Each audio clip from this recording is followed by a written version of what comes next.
Afaka fetivovanga. Latsaka jiaby. Fety marikitry.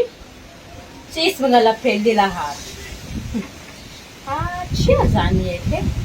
Nefa fety fankahita sery. Andeha minafinaka any za zay fô. Nazahoako foa igny any. Tsy masaky magnamia zany. Lova karakara aminazy. Andeha vity feky, tsisy magnano taxi.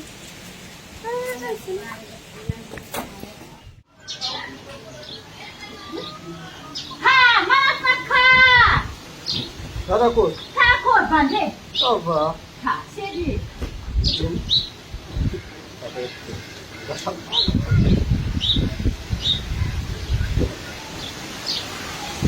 Enty! Tsisy diza. Karakory ndraiky manao. Karakory. Raha ty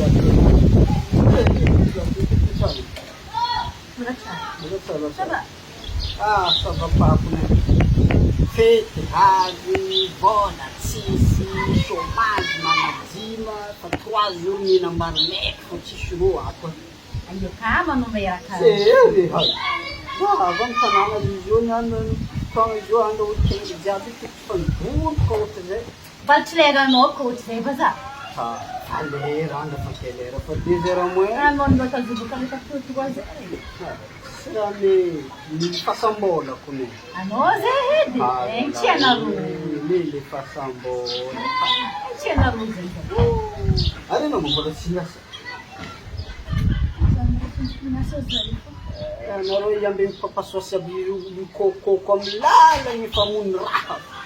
Mba mizava asa fa zany tao asa. Eto karakory mazoa antegna mbola tsy mahita. Sa koa piasa koa mbola tsy mahita.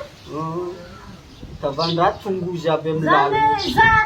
Za hitanao izy io ka mazava tsara edy za. Mazava tsara. Andeha zaka andeha karaha 1 million. Tsy vaingy za zay ambilako za mandeha mirodoroko. Tsy possible za zay karaha 1 million. Zima tsy Ary hitanao.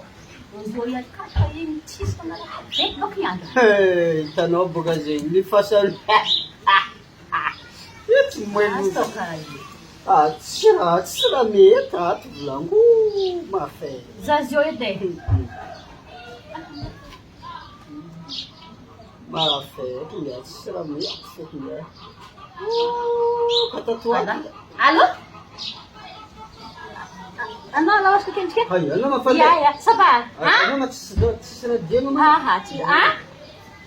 Ya, aza. Aza. Radiana.